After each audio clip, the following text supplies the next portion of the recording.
Halo, aku lagi mau bahas tentang ChatGPT gitu ya. Dan kira-kira tuh masih relevan gak sih kalau misalnya tugas kuliah itu dibikin paper gitu ya dengan adanya teknologi ChatGPT sekarang gitu. Karena ini aku pikir ya perdebatan yang masih terus berjalan ya. Yang aku pikir kalau dari aku nih ada beberapa pertimbangan atau ya semacam insight yang aku dapatkan gitu ya mengenai tugas kelas ini. Yang pertama adalah masih relevan enggak tugas kuliah itu nulis paper. Nah, yang pertama menurutku iya gitu. Tugas kuliah menulis paper itu masih menjadi menurutku ya masih menjadi tugas yang sebenarnya tuh bertujuan untuk membantu kita mengasah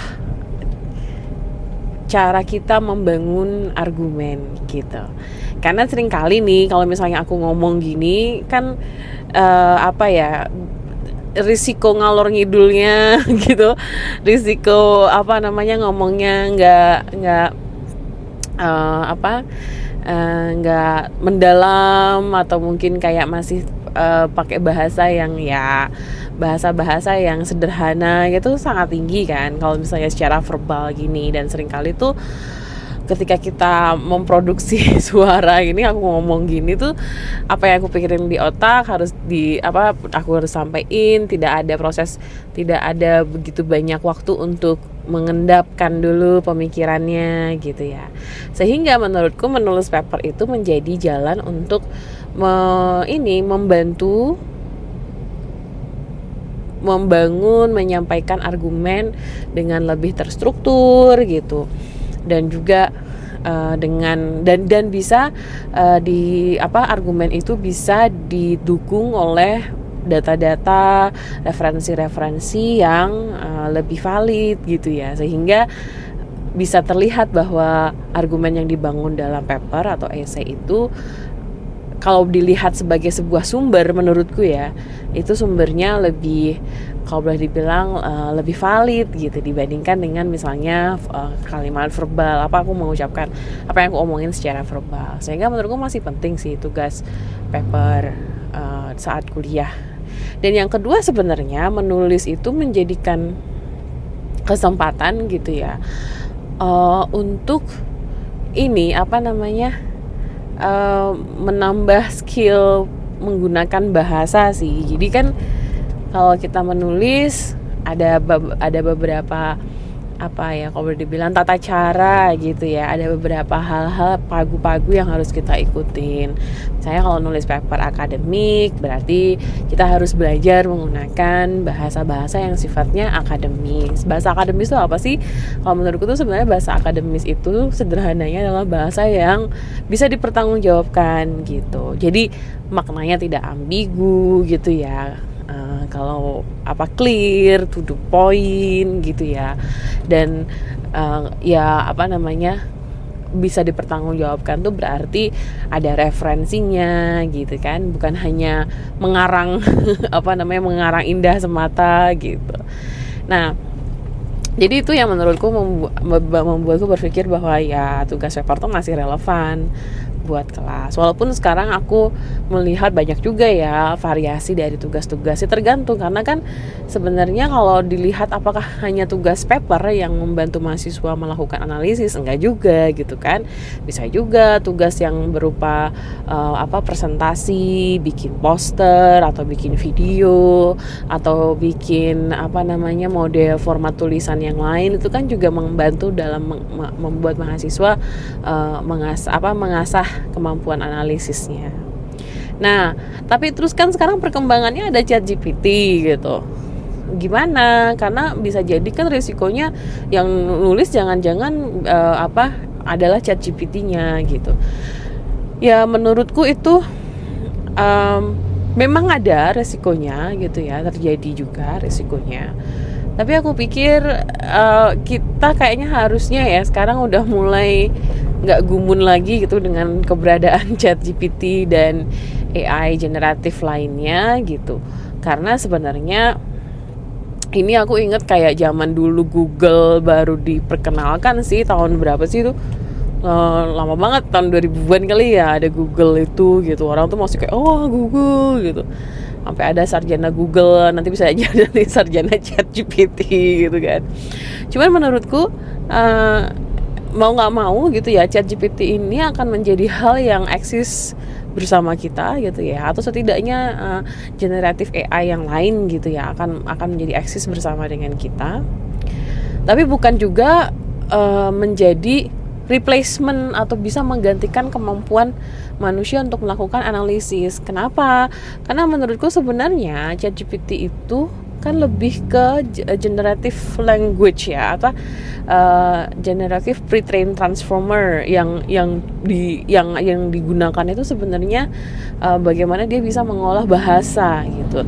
Nah, kemampuan skillnya dia itu di situ, dan bukan untuk bukan untuk knowledge gitu, tapi lebih ke language gitu. Dia hanya mengolah bahasa tapi tidak bisa memproduksi pengetahuan, yang tentu sebenarnya produksi pengetahuan itu ada di hasil analisisnya manusia gitu.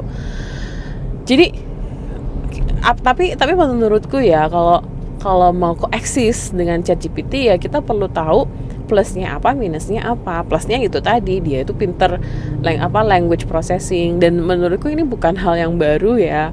Sebelum-sebelumnya tuh juga ada tools lain yang membantu, misalnya benerin grammar, ada namanya Grammarly gitu kan, atau mungkin mengubah bahasa yang tadinya sifatnya bahasa conversation sehari-hari diubah jadi bahasa yang sifatnya conversation profesional untuk bantu nulis email. Aku pikir itu hal yang justru udah sering terjadi sebelum adanya ChatGPT gitu, dan ChatGPT juga bisa melakukan itu. Jadi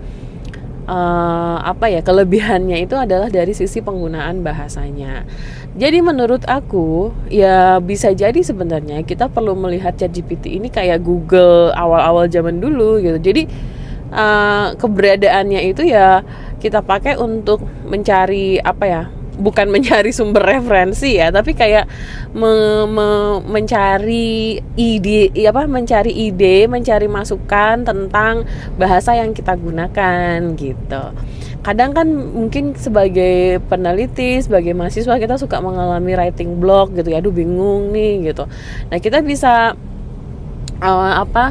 memberikan prompt tulisan, memberikan pesan ke ChatGPT ini, apa yang membuat kita bingung, topik yang mau kita tulis apa gitu kan, terus minta dia membuat semacam masukan apa aja mungkin yang bisa dikembangkan dari sini.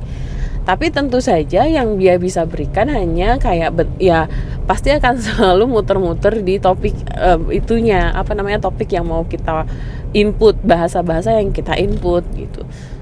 Dan kalau mau nggak mau sebenarnya yang berperan membuat keputusan apakah ini mau dipakai apa enggak itu kita gitu sebagai manusianya. Jadi jangan langsung apa yang ditulis ChatGPT terus di copy paste semuanya.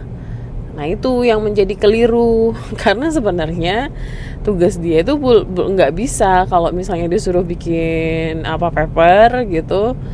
Ya papernya sih jadi, tapi kan masalahnya apakah ada argumennya, lalu apakah misalnya argumennya sesuai, runut, bisa dipertanggungjawabkan. Nah itu kembali lagi keputusannya harusnya ada di manusianya gitu. Nah sehingga menurutku keterbatasannya itu adalah tentang knowledge. They are not, ChatGPT is not a knowledge production.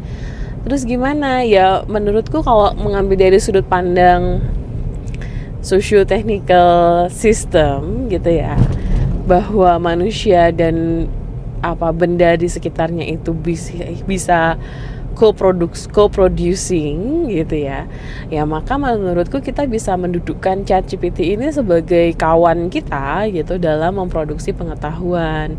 Jadi urusan mencari referensinya, bacaannya, terus analisisnya gitu ya, apa yang bagus dari bacaan ini, apa yang kira-kira relevan dari bacaan ini, itu di tugasnya kita sebagai manusia. Terus ChatGPT bisa membantu kita untuk memformulasikan bahasanya. Jadi idenya di kita, bahasanya gitu ya, deliverynya itu bisa dibantu oleh ChatGPT.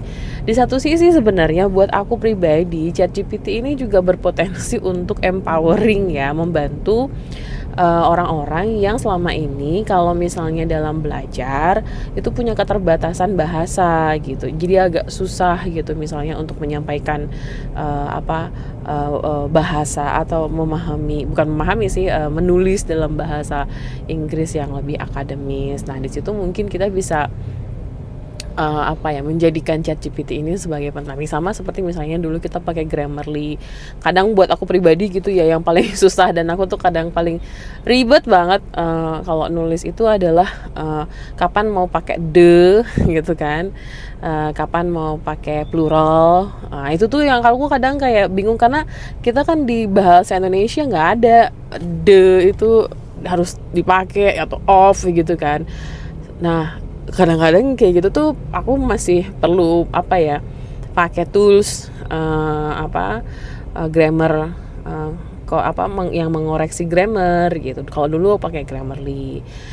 Kalau ChatGPT sebenarnya kalau antara pilih kalau mau Grammarly apa ChatGPT, sejujurnya sih aku masih memilih Grammarly ya, karena lebih kelihatan. Kenapa? Karena hasilnya tuh lebih kelihatan. Kalau Grammarly itu dia kan ngasih hasil koreksinya, apa yang diubah gitu ya, dan aku melihat hasil. Jadi selain aku dibenerin grammarnya, itu juga kelihatan gitu apa yang salah gitu. Oh ini kurang ini kurang ini gitu.